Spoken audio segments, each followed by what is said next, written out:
At the end of the 13th century, the world was about to witness one of the most unequal conflicts in military history. The year was 1274, and Kublai Khan, grandson of the fearsome Genghis Khan and emperor of the Yuan dynasty, had built the largest contiguous empire ever seen. His armies had conquered China, subjugated Korea, and now they had their sights set on a new target: Japan, the land of the rising sun. Kublai Khan was not simply a power-hungry conqueror. He considered Japan the missing piece to complete his dominion over the East. He had sent emissaries to the Japanese shogunate demanding submission and tribute, but the proud samurai responded with silence and contempt. For a Mongol leader, accustomed to seeing entire nations bow before his hordes, this refusal was an intolerable affront. Tsushima Island was about to become the first battleground of this war. Strategically located between Korea and mainland Japan, just 80 kilometers from the Korean peninsula, Tsushima was the gateway to the main Japanese islands. Whoever controlled Tsushima would control the invasion route. The Mongols knew this, and so did the Japanese defenders. The island was ruled by the So clan, a samurai family that had protected that frontier for generations. Their leader, So Sukekuni, was a man experienced in combat, but his experience had been limited to duels and honorable battles against other samurai, where the rules of war were respected. What was about to arrive on the shores of Tsushima was something entirely different. An army that had perfected the art of war in dozens of brutal campaigns across Asia. The Mongols did not fight like the samurai. While Japanese warriors valued individual combat, personal honor, and duels between champions, the invaders employed coordinated tactics, siege weapons, explosive bombs, and devastating cavalry. With these strategies, they had conquered ancient empires. What could a few samurai, isolated on an island, possibly do? By the spring of 1274, the Mongol preparations were complete. A fleet of approximately 900 ships assembled in Korean ports. On board were not only Mongol warriors, but also Korean conscripts, Chinese archers, and Marines experienced in naval combat. The invading army numbered between 20 and 30,000 men, equipped with the best weaponry the Mongol war machine could provide. Meanwhile, on Tsushima, So Sukekuni watched the horizon with growing unease. Messengers had brought news of the preparations in Korea. He knew the invasion was imminent, but he also knew his resources were limited. The Tsushima garrison consisted of approximately 800 warriors, a mix of seasoned samurai and local soldiers. No reinforcements would be coming from Japanese territory. They would be on their own. The samurai commander gathered his men and swore their loyalty. They would defend every inch of their homeland. They would die with honor if necessary, but they would pay a heavy price for their lives. Any Mongol who set foot on Japanese soil would pay in blood for that privilege. The samurai gripped their katanas, adjusted their armor, and prepared for what lay ahead. They were outnumbered 20 to 1, but they were samurai. And samurai did not know the meaning of the word surrender. On November 5th, 1274, the lookouts on Tsushima spotted something that chilled them to the bone. The horizon was covered with ships, hundreds of them, their sails forming a wall that seemed to stretch to infinity. The invasion had begun. The Mongolian fleet advanced in organized formation, something the defenders had never seen before. The Japanese were used to pirates and small raids, but this was a military operation on a continental scale. The ships approached the island's east coast, where the sandy beaches would facilitate a troop landing. So Sukekuni had anticipated the landing site and positioned part of his forces on the hills overlooking the beaches. The strategy was clear. Let the Mongols land and then attack them while they were still organizing, when they would be vulnerable and confused. It was a risky tactic, but with such a significant numerical disadvantage, there were no safe options. The first boats touched the sand and immediately lowered their ramps, But instead of the expected disorder, the Mongols disembarked in perfect formation. The archers came out first, establishing a defensive perimeter. Then came the spearmen, followed by the light cavalry. It was like watching a perfectly oiled military machine in action. The samurai waited in the hills, each a warrior trained from childhood in the art of war. But their war was different. Traditionally, samurai battles began with one-on-one duels between champions, proclamations of lineage, and tales of heroic deeds. A samurai would shout his name, recount his family's history, and challenge a worthy opponent.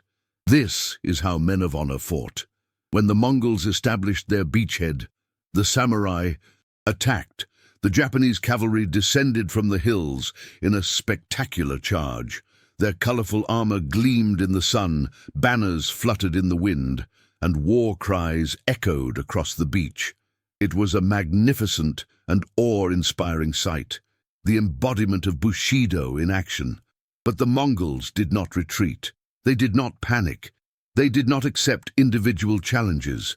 Instead, their commanders shouted orders, and formations adjusted instantly.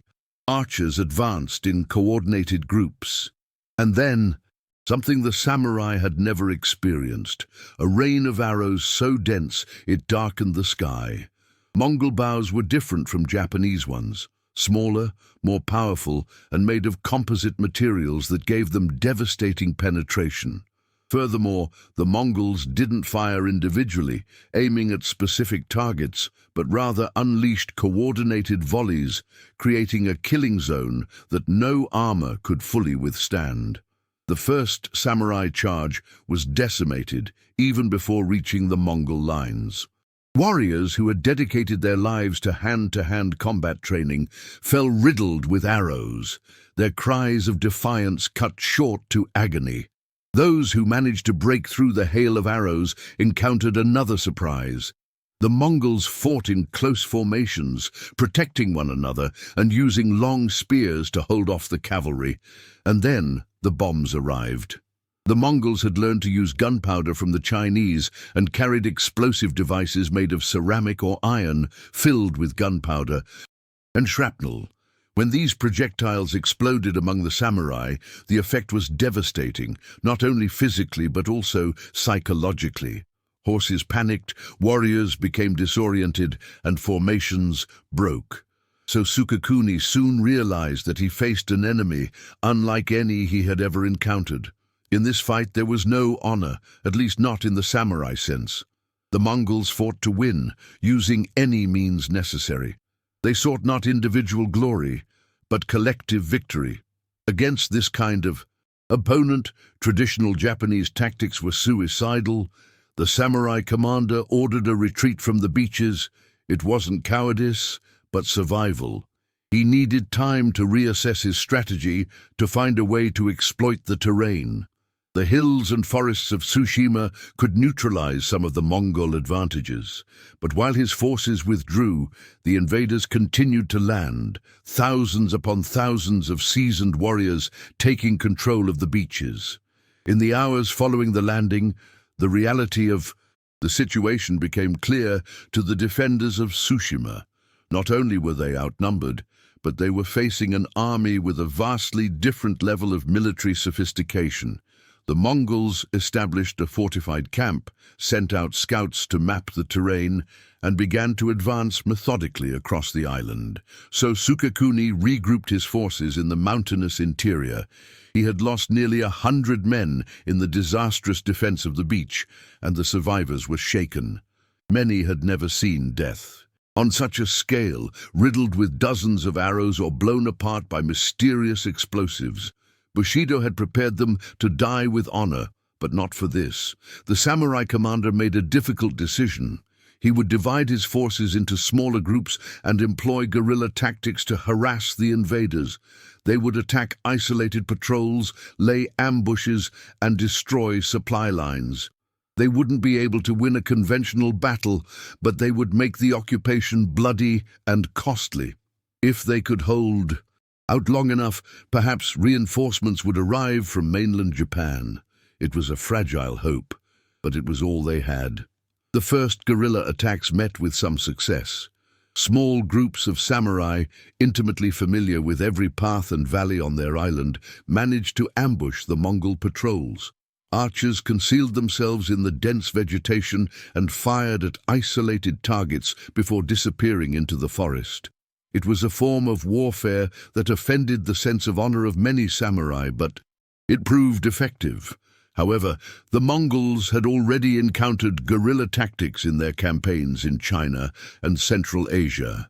They responded with calculated brutality. They burned villages suspected of harboring samurai. They executed captured civilians as a warning. The invaders began to move in larger, more difficult-to-ambush groups and established a network of fortified outposts across the island. The civilian population of Tsushima was caught in the middle of this war. Many fled to the mountains, hiding in caves and forests. Others were captured by the Mongols and used as slaves or human shields. Tales of atrocities began to circulate, each more horrific than the last. The invaders made no distinction between combatants and non-combatants. To them, all the inhabitants of the island were enemies. So Sukekuni established his headquarters in a mountain fortress, an easily defensible location surrounded by rugged terrain. There he concentrated the core of his elite force. Some 300 veteran samurai prepared to fight to the death. The steep slopes made a massive frontal assault impossible, and the narrow ravines neutralized the Mongol numerical superiority. For 3 days, the samurai held out. Small groups launched night raids against the Mongol positions, inflicting casualties and then retreating to the mountains. It was a war of nerves and endurance, where each side tested the other's resolve. The Mongols had numerical and technological superiority. The samurai, knowledge of the terrain and desperation. But desperation, however strong, is no match for a professional army. The Mongol commanders, veterans of dozens of sieges, began to systematically tighten the noose. They cut off the canals, blocked escape routes, and brought siege weapons from the beaches. Catapults began bombarding the samurai positions, launching not only stones but also ceramic jars filled with gunpowder that exploded on impact. The mountain fortress, which had seemed impregnable, began to turn into a trap.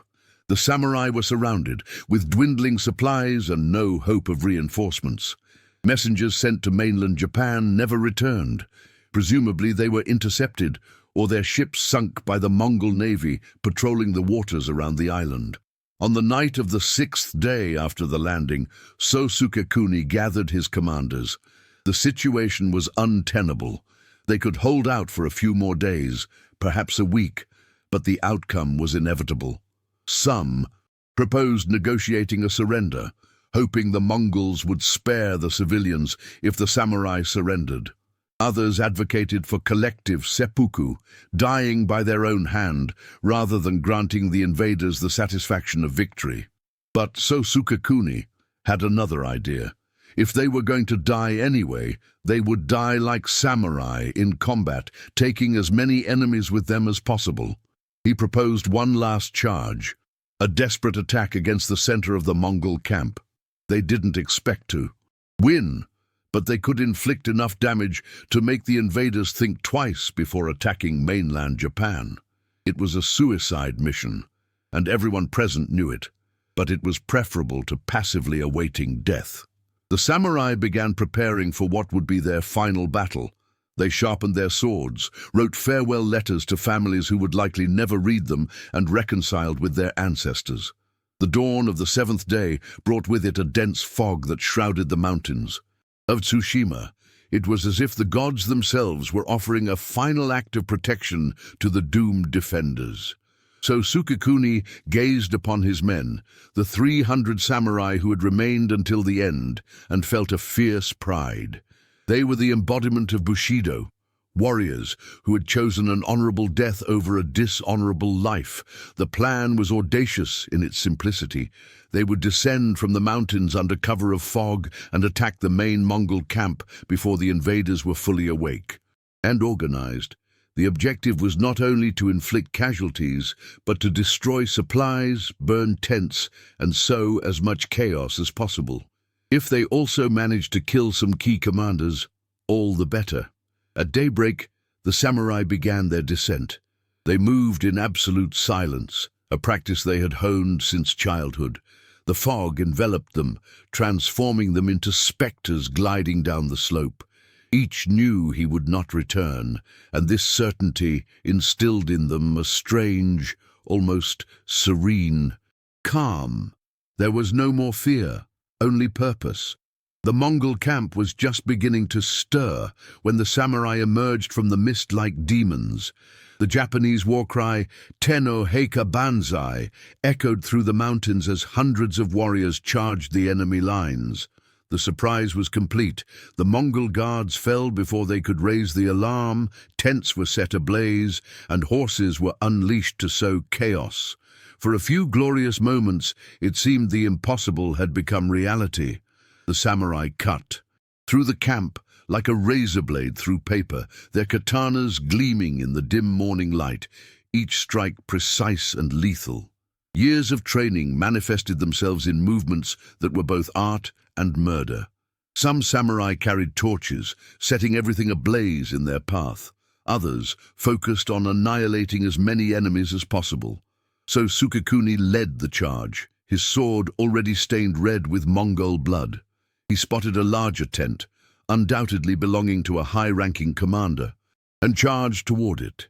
If he could kill one of the invasion's leaders, perhaps his death would have a meaning beyond the symbolic. He cut through the surprised guards, crossed the tent entrance, and found 3 Mongol officers attempting to don their armor. The duel was brief, but fierce. The officers were hardened warriors who had survived campaigns across Asia, but they were unprepared and partially unarmed. So Sukekuni fought like a man possessed, his katana an extension of his will. He killed all 3, but not before sustaining grievous wounds. Blood gushed from the cuts on his shoulder and thigh as he emerged from the tent. But the initial surprise couldn't last. The Mongols were professional soldiers, and even caught off guard, they quickly began to organize. War drums sounded, commanders shouted orders, and formations began to take shape. What had been chaos began to transform into an organized battle, and in this transformation, the invaders' overwhelming numerical superiority was reaffirmed. The Mongol archers began firing volleys, heedless of wounding their own men. The logic was brutal but effective. They had many men, the samurai did not. Every exchange of casualties favored the invaders. The Japanese warriors began to fall, pierced by multiple arrows, and the Mongol formations began to compress the attackers into an ever-shrinking space. So Sukekuni understood that the attack had achieved its ultimate goal. They had inflicted considerable damage, killed hundreds of enemies, and destroyed supplies and equipment. But now they were surrounded, their backs against the mountain, and thousands of Mongols were converging from all directions. There was no escape, no retreat. Only the end remained. The samurai commander gathered his surviving men, perhaps 100 still standing, many wounded. They formed a defensive circle, back to back, swords drawn. It was the formation a samurai adopted when he knew death was certain, but he would fight to his last breath. The Mongols hesitated, impressed by the ferocity and discipline of these warriors who refused to surrender even in the face of the inevitable. For a moment, silence reigned. Then the Mongols attacked simultaneously from all directions. What followed was not so much a battle as a massacre where every samurai sold his life at a heavy price. They fought with wounds that would have killed ordinary men.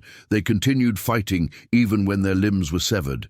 They refused to fall even when death had already claimed them. So Sukekuni was one of the last standing. His body was covered in wounds, his armor shattered, his sword cracked from overuse. But he kept fighting, each movement slower than the last, yet still deadly. He watched his men fall one by one around him, each death a blow to his soul. These were men he had known all his life, friends, relatives, brothers in arms. When the last samurai sword fell, silence descended upon the battlefield. The Mongols surveyed the scattered bodies, hundreds of warriors who had chosen death over surrender. Even the hardened invaders were impressed. They had conquered empires, defeated armies 10 times their size, but rarely had they witnessed such determination, such an absolute refusal to accept defeat. With the death of Sosukakuni and his samurai, organized resistance on Tsushima came to an end. The Mongols now controlled the island completely, but at a much higher price than they had anticipated. The defenders suffered heavy losses, especially in the final assault. More importantly, the time spent subduing the island delayed the invasion plans of mainland Japan. But the Mongol commanders were not worried. Tsushima was only the first step. The neighboring island of Iki would be next, followed by Kyushu, where they hoped to establish a permanent beachhead before advancing into the heart of Japan. The fierce resistance of the Tsushima samurai was remarkable, but in the end, irrelevant. Nothing could stop the Mongol Empire, or so they thought. After consolidating their control over Tsushima, the Mongol fleet sailed for Iki, where they encountered and defeated another staunch samurai defense. The pattern repeated itself: overwhelming numerical superiority, superior tactics, and advanced technology against courage and determination. And once again, courage alone was not enough. Iki fell in a single day. The fleet then headed for Kyushu, Japan's third largest island, and the true objective of the invasion. If they succeeded in capturing Kyushu, they would have a base of operations from which to subdue the rest of the archipelago. News of the fate of Tsushima and Iki had already reached the mainland, and the shogunate was mobilizing every available samurai to defend the beaches of Kyushu. But before the main invasion began, before the Mongol fleet landed its troops, something extraordinary happened. The sky, which had been clear and calm, suddenly darkened. The winds began to blow with increasing force. The waves, which had been gentle, became mountains of water that tossed the Mongol ships about like toys. A storm was brewing, but it wasn't just any storm. It was a typhoon, one of the most violent in the region's recorded history, and it was heading straight for the Mongolian fleet's anchorage. The Mongolian and Korean sailors, experienced in the waters of the Sea of Japan, immediately recognized the danger. They tried to disperse the fleet, seeking deeper waters where they could find shelter from the storm, but it was too late. The typhoon struck with all its fury, with hurricane-force winds that ripped masts from their moorings and gigantic waves that capsized ships or smashed them against each other. The scene was apocalyptic. Ships that had crossed the East China Sea without incident were destroyed in minutes. Some were smashed against the coastal rocks, shattered to pieces. Others simply sank, dragging hundreds of men to the bottom. The cries of the drowning were lost in the roar of the storm. On the coast of Kyushu, the samurai, gathered to defend their land, watched in astonishment. They had prepared to die fighting against an overwhelming force, but the gods intervened. The storm lasted 2 days, and when it finally subsided, the Mongol fleet was destroyed. Of 900 ships, perhaps a third survived, many badly damaged. Thousands of Mongol, Korean, and Chinese soldiers drowned. The Japanese called the storm kamikaze, divine wind.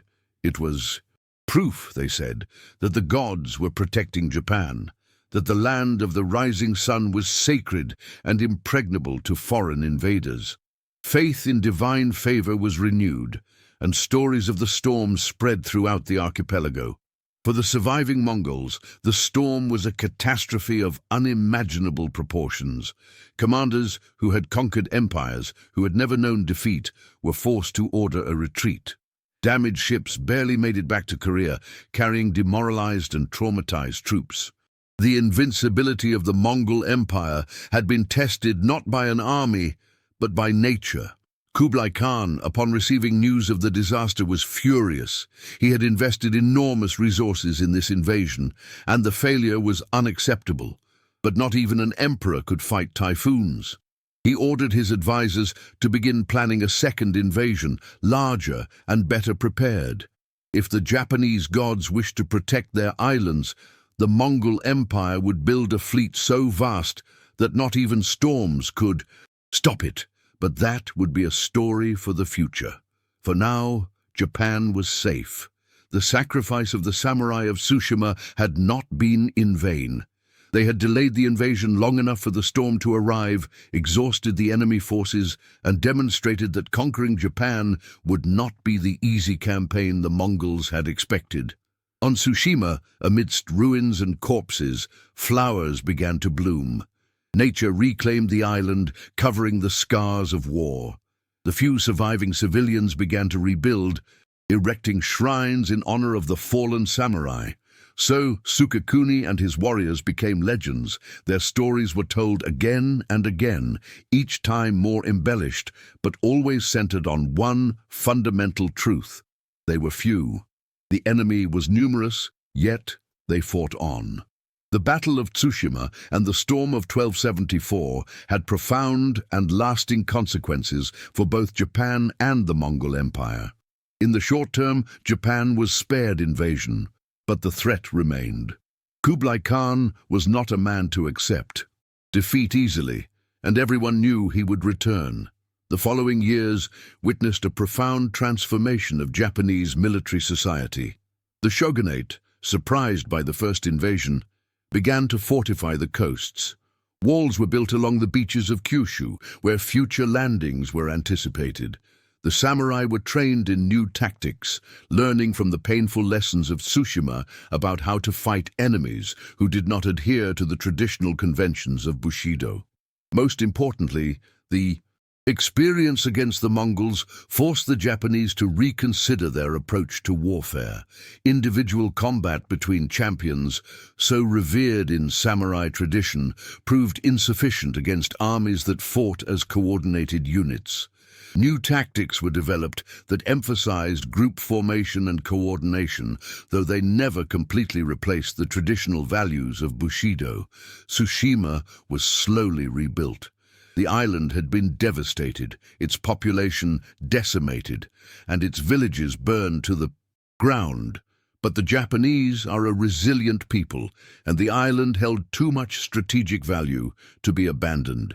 New settlers arrived, new fortifications were erected, and the memory of the 800 defenders was preserved in shrines and monuments.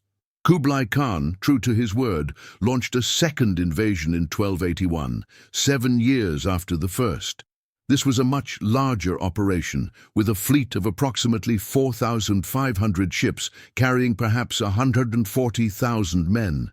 It was the largest amphibious invasion force ever, assembled up to that time in history, an armada that made the first invasion seem small in comparison. But this time, the Japanese were better prepared. Kyushu's defensive walls prevented easy landings. The samurai, with their knowledge of Mongol tactics, fought more effectively. And then, incredibly, it happened again. Another typhoon, even more powerful than the first, destroyed the Mongol fleet. This time, the losses were catastrophic. Perhaps half the invading army perished by drowning. 2. Typhoons, both arriving just when Japan needed them most. For the Japanese, there was no doubt it was divine intervention. The concept of kamikaze, the divine wind protecting Japan, became a fundamental pillar of Japanese national identity. The belief that Japan was sacred land protected by the gods endures to this day. For the Mongols, the 2 failed invasions of Japan represented one of the few significant setbacks in their history of conquest. Kublai Khan contemplated a third invasion, but his advisors dissuaded him. The costs had been enormous, and there were rebellions and internal problems within the empire that required attention. Japan would remain unconquered, an anomaly on the Mongol map. a reminder that even the greatest empire had limits. The lessons of Tsushima have resonated through the centuries. The story of the 800 samurai who faced 20,000 invaders became one of the most important narratives in Japanese culture. It embodied the values of Bushido, loyalty, courage, sacrifice, and the preference for death over dishonor. Generations of samurai grew up hearing about So Sukekuni and his men, drawing inspiration from their example. But the story also contained more complex lessons that were not always recognized. The samurai of Tsushima fought bravely, but their bravery was not enough. They were crushed by an enemy with numerical, technological, and tactical superiority. Their death was heroic, but also a defeat. Japan's true salvation came not through swords and courage, but through storms that no warrior could summon. This duality, the value of individual sacrifice versus the reality of powerlessness in the face of superior forces, became a recurring theme in Japanese culture. The story of Tsushima was celebrated not because the samurai won, but because they fought knowing they would lose. There was a tragic beauty in that, an acceptance of fate that resonated deeply with the Buddhist philosophy that permeated Japanese society. In the centuries that followed, whenever Japan faced existential crises, the story of Tsushima was invoked. During the Sengoku period, when Japan was divided by civil wars, military commanders recounted the story to inspire their troops. During the Meiji Restoration, when Japan was forced to open itself to the Western world, the narrative of resistance against foreign invaders took on new significance. Tragically, during World War II, the concept of kamikaze was distorted and used to justify the suicide attacks of Japanese pilots. They took their name from the divine wind, but their sacrifice was far from divine. It was an act of desperation by a dying empire. This misrepresentation of the history of Tsushima tarnished its legacy, associating it with fanaticism rather than valor. Today, Tsushima is a tranquil island, popular with tourists who come to admire its beautiful beaches and lush forests. Monuments to fallen samurai dot the landscape. Many are modest and simple, just as the warriors themselves would have preferred. The largest is a monument to So Sukekuni, erected on the approximate site of his last battle. A bronze statue of a samurai gazing out to sea, eternally vigilant against invaders who will never return. Modern historians have a more nuanced view of the battle. The exact figures are debated. Perhaps there weren't exactly 800 defenders or 20,000 invaders. Legend has exaggerated the numbers.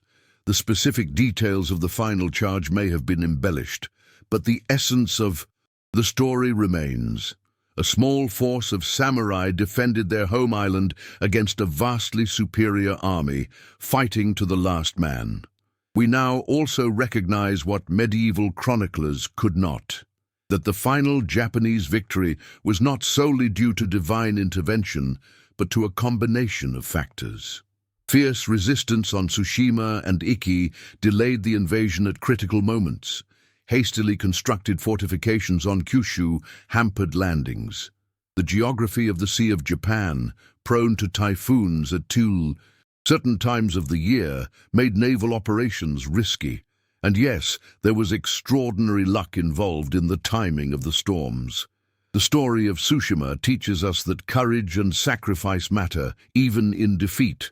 That resisting the impossible can influence events in unpredictable ways, that the storms that saved Japan might never have mattered if the samurai of Tsushima hadn't bought precious time with their lives. But it also teaches us about the dangers of militaristic nationalism, about how stories of heroic sacrifice can be manipulated for political ends. The samurai of Tsushima fought to protect their families and their land, not for imperial glory or ideology. Their sacrifice was personal, local, human, and that is what makes it meaningful. In 2020, the video game Ghost of Tsushima brought the story to a new global generation.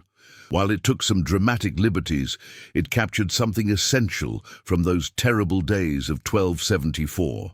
The feeling of being alone against overwhelming forces, the tension between traditional honor and practical necessity, the melancholic beauty of fighting for a lost cause. The legacy of Tsushima is complex and multifaceted.